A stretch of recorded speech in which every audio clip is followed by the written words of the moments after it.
Hey guys, DPG, David Patrick Green, hackhollywood.com, and I want to talk to you guys today about the whole bribing your way into school controversy that has caught up some very high profile members of the entertainment community, including some very famous actors. One who I had a massive crush on, Lori Loughlin, and how they have poured hundreds of thousands of dollars into getting their children into university through mostly nefarious and absolutely ridiculous means.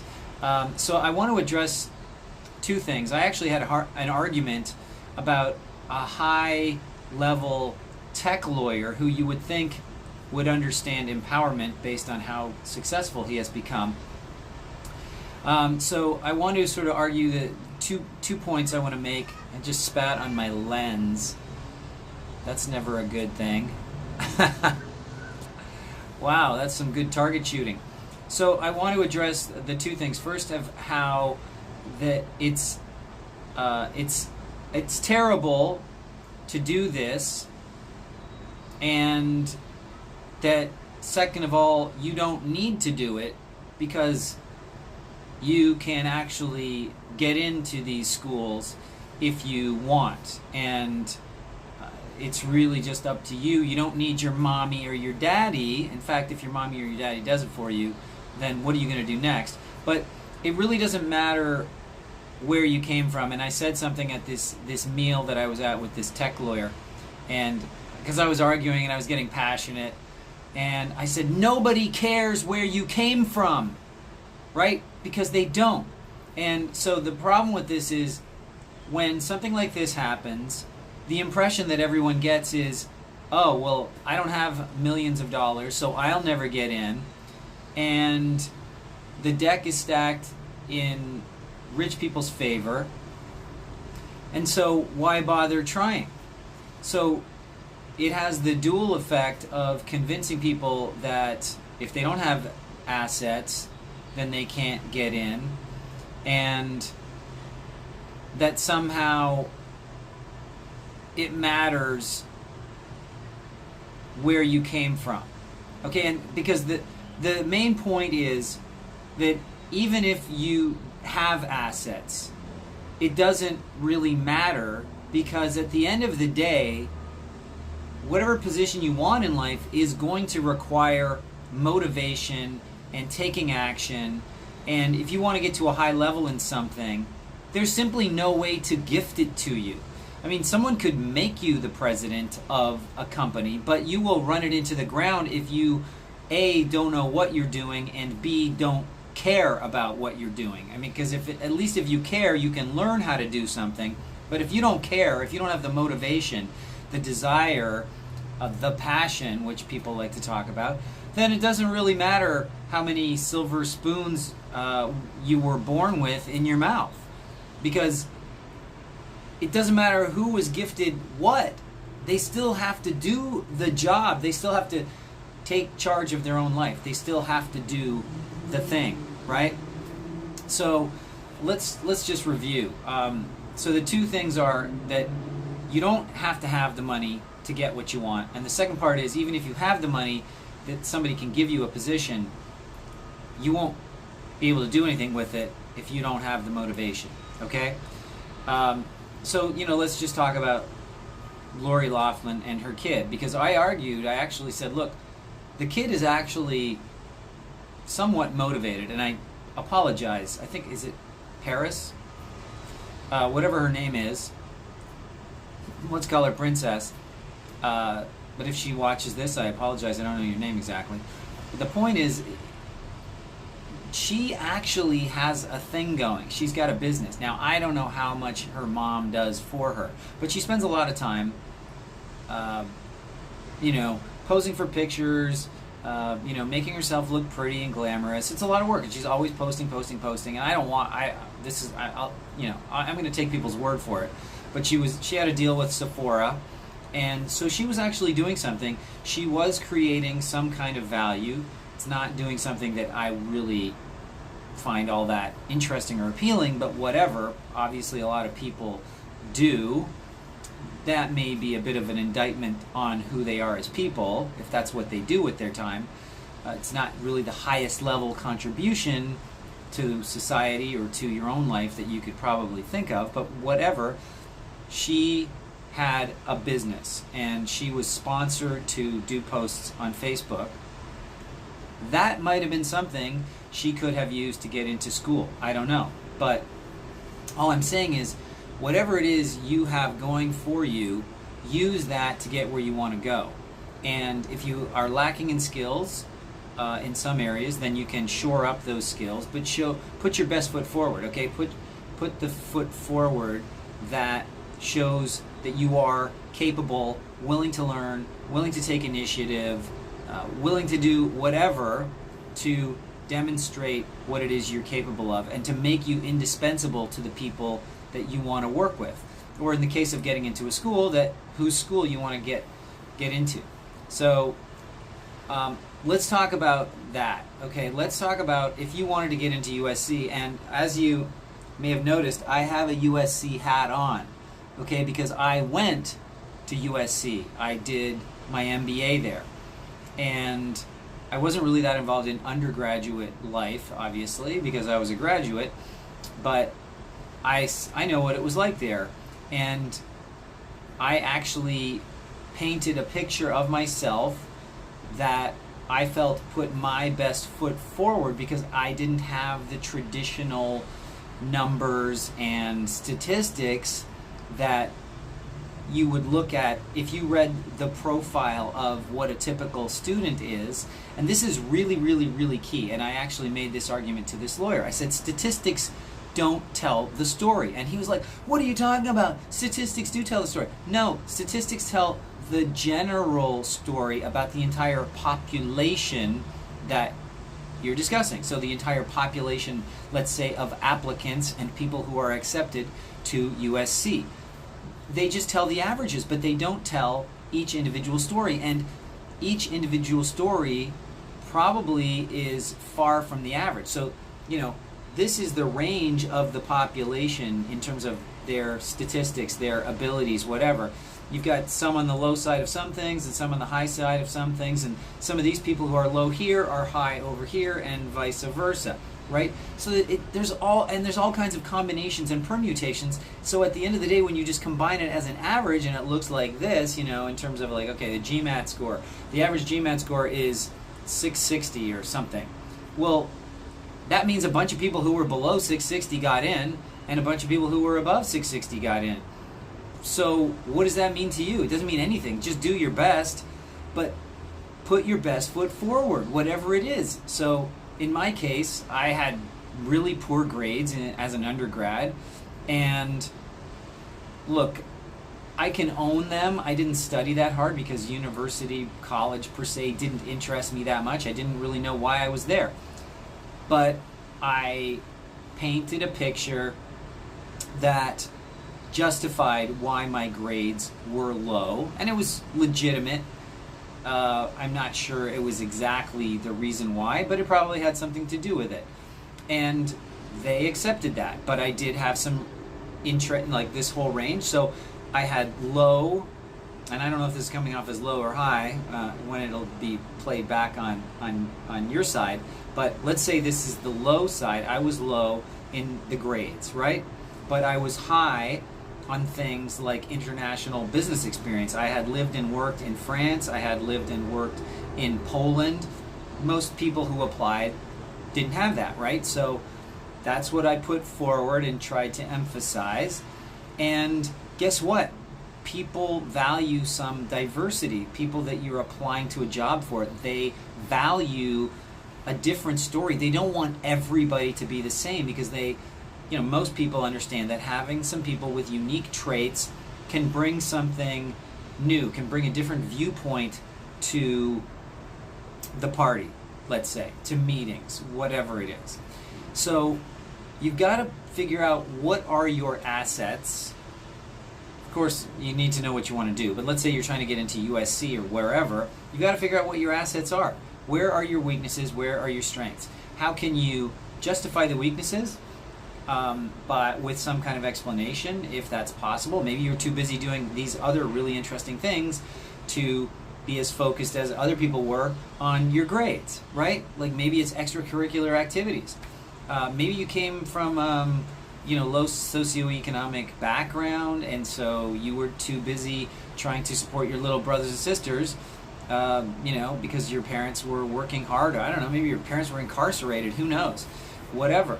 But you justify why you're low in some areas, and it doesn't really matter the justification so long as you can come up with one that's ideally true and ideally believable and makes sense in someone's mind. But you need to offset it with high performance in other areas, right? So whatever your high performance areas are, that's what you want to emphasize. And you can say, look, I'm low in these categories because I'm high in these categories. But overall, look, I meet the average. Maybe not the statistical average in terms of grades or test scores, but I'll tell you what, after I did the GMAT to get into business school, most of the questions that would have come up in a GMAT were never asked of me in business school and have never been asked of me since, right? Like, when do I have to do a multiple choice question about, parallel sentence construction, or, some kind of math problem that involves two trains leaving a train station at the same time, but with different numbers of passengers on, stopping two places versus one place, etc., right? That never comes up in life. It's just a general sense of your aptitude to solve some relatively simple problems, and there's a technique to learning how to do those tests. So once you understand how to do the test, you can score much higher on it, right? So you could have taught, Lori Laughlin could have, her daughter could have taken a testing prep course, test prep course or whatever. Probably could have raised her marks in her scores in the test easily. But if I were her, I would have said, okay, well, these are my strengths. I'm really good at social media, and that's a huge means of communication now. I've had a lot of diverse experience. I've traveled. I know a lot of significant people, and I can communicate with them. And all of this translates into me being a valuable asset. The other thing that I would do, whether I was Lori Laughlin's daughter or not, whoever you are, is I would do my best to get in front of anybody to do with the application and acceptance process at USC. I would have actually gone and met them. I would have hung around them. I would have become their friend. I would have had coffee with them. I would have brought them coffee. I would have not tried to bribe them. I would have wanted to show them who I was as a person and what kind of value I have to offer, okay? Because it's almost impossible to not favor someone you know, like, and trust over someone you don't know. Someone who their essence and their integrity versus someone who's a complete stranger and all you know of them is on paper. So who would be easier to make a yes decision on? Me in the flesh with a certain statistics, or me just the paper with the same statistics? Obviously, the answer is me in the flesh with statistics is going to have a far greater chance than me simply as a piece of paper, because then I get compared to all the other pieces of paper, and it's really hard to capture the essence of someone from whatever they write down, because they usually write the wrong stuff, because they're usually asked not what is it about them that makes them special. They are asked generic questions that everybody has to answer, and they often don't have anything to do with what makes you special, okay? So I think if somebody like Lori Laughlin's daughter or anybody else, including yourselves, and this applies to anything you want to do, whether it's to get into USC or Harvard or wherever, or to get a job or to get an acting job, you've got to figure out what is the compelling thing about you. Don't go after things that you're not right for. Like, look, if you have no experience and no aptitude for business or scoring high in business test scores, then you probably want to wait until you have those things. There's no point in, you can't spin straw into gold. But you can definitely, if you got some gold hidden underneath and you can't see it because it's got a paint on it, you can strip the paint away and let people see what the gold is. So that's the side of it where it doesn't matter what the statistics say, it doesn't matter what anybody says. If you want to do something, it's completely doable, and you have the power within yourself to do it.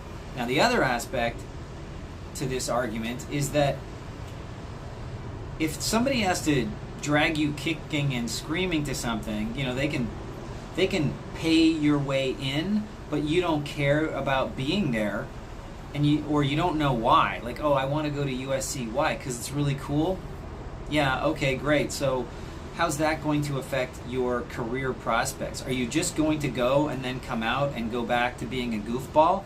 I mean, I guess you could do that, but most people want to go to these places because it's going to help them in life, and they have some kind of aspirations or some desire to do something. And university really and colleges are not really a great example necessarily anymore of somebody's ambition to be successful in life, right?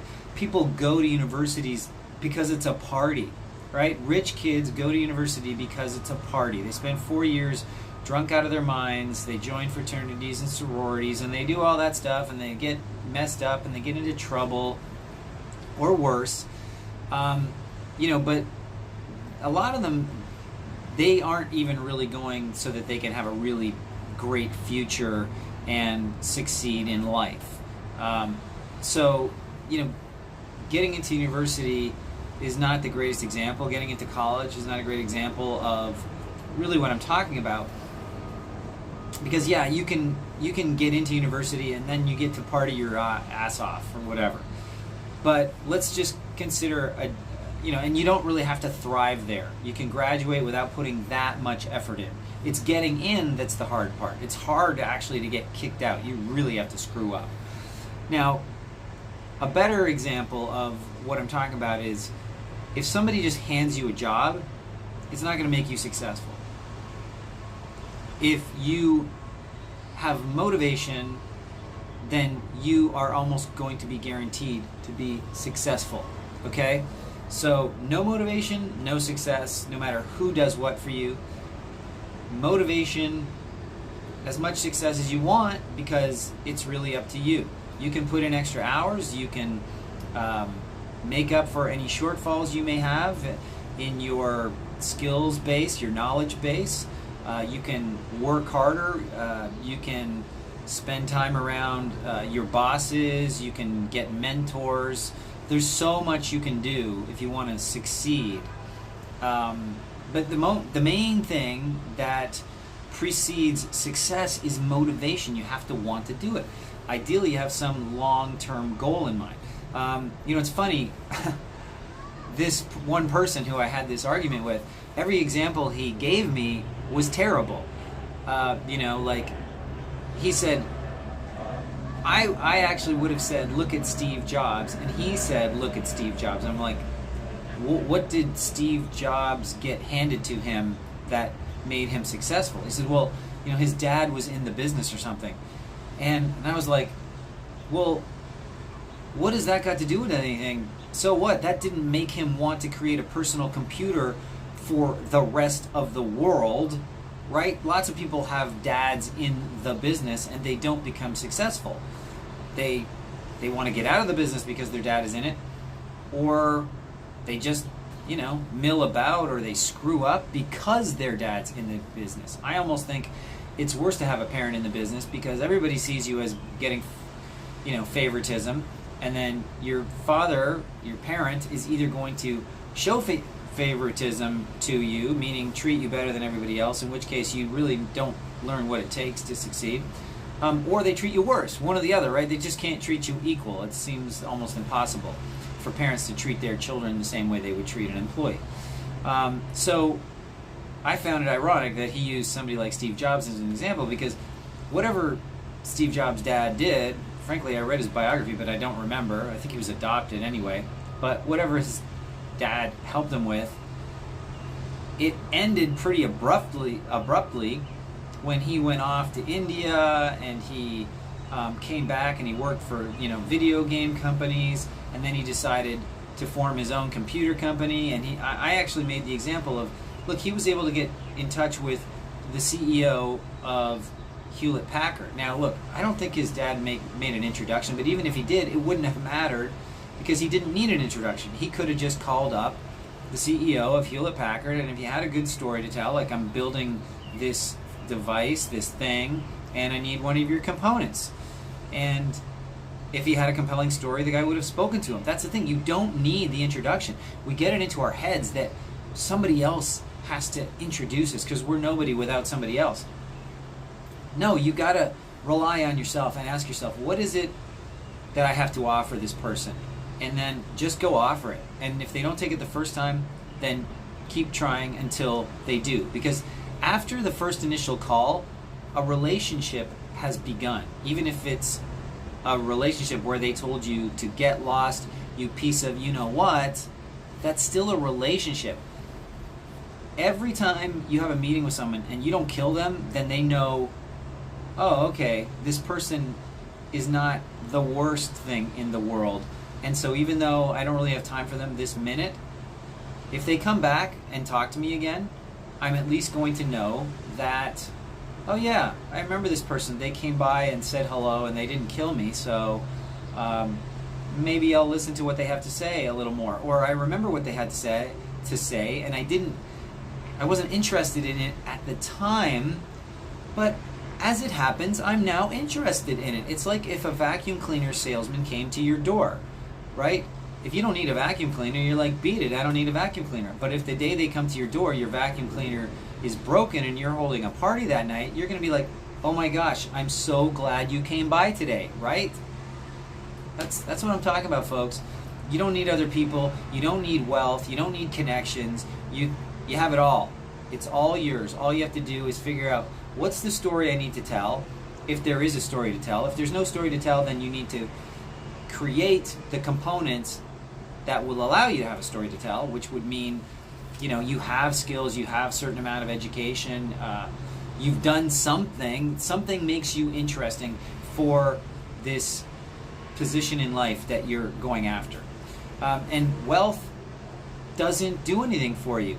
Maybe it gets you into the door, but you don't need it to get you into the door. But once you're in the door, if you're not motivated, you don't have desire to be of service to others, and you don't understand even what it means to have service, to give service to others because your parents keep opening doors for you, you'll never really get how you got there. You'll never really understand what it takes to get to the next level, because you'll think that everything that happens in life is just gifted to you by your parent, who is basically not allowing you to learn how life works, which is a real shame.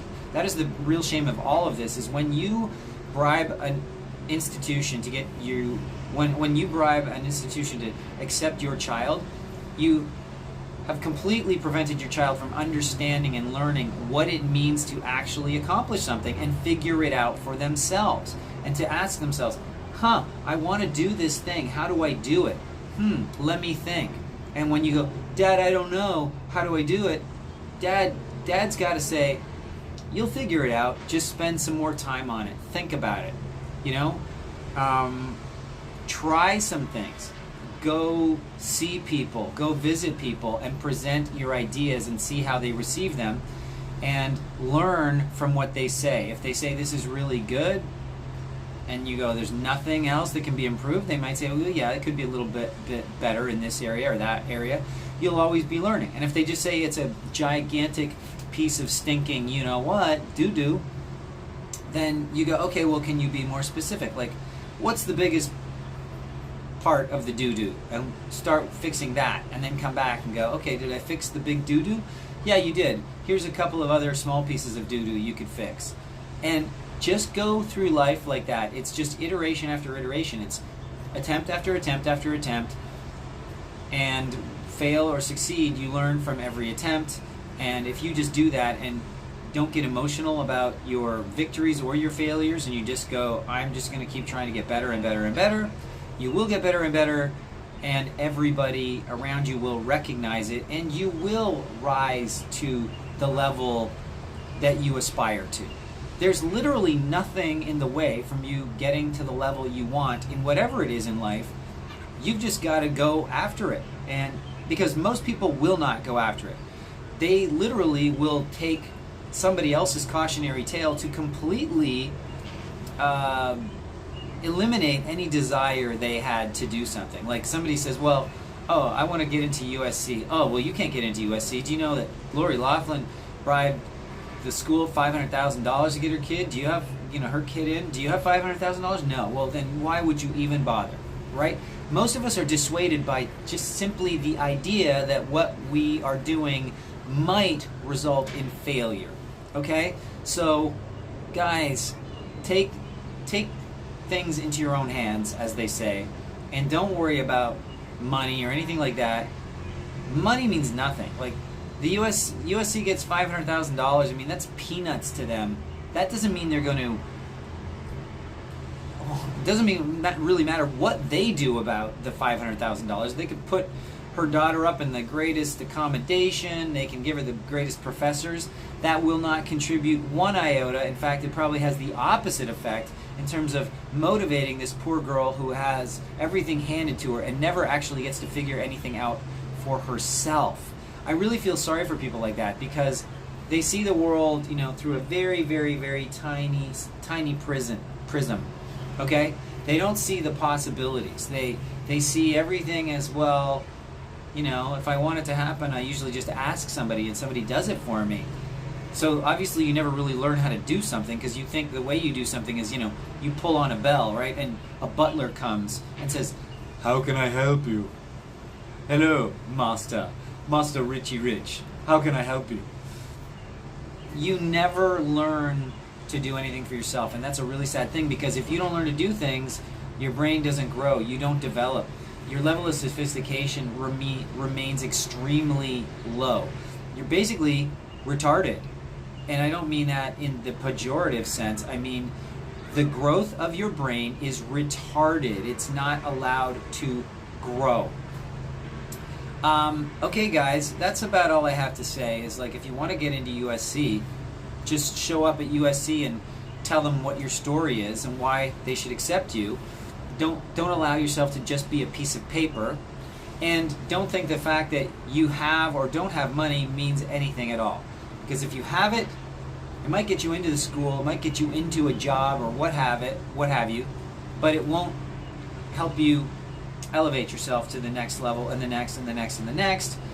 And if you have no money, it doesn't matter because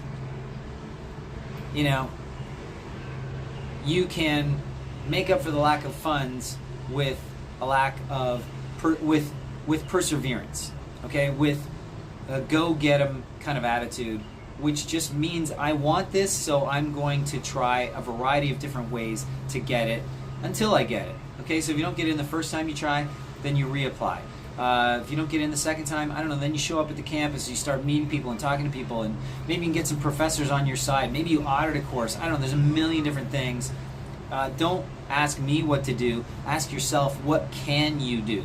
And that will give you all the answers you need. I hope this was helpful. If so, please like my channel and ask me any questions. Give me some suggestions on other topics you want to hear about.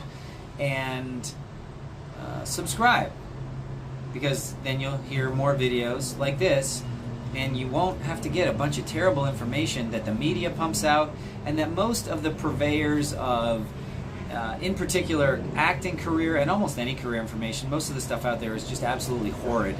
It's all about social media and online tools. They're for the most part useless because so many other people are using them that there's no way to separate yourself. Okay, you're just a number, a statistic. You're not a number and a statistic, are you? No, you're a real person, and people need to get to know you to make a rational decision about you. Okay, guys, that's it for now. We'll talk to you soon, and thanks again. We'll talk to you later. But yeah, and fight on. Go Trojans.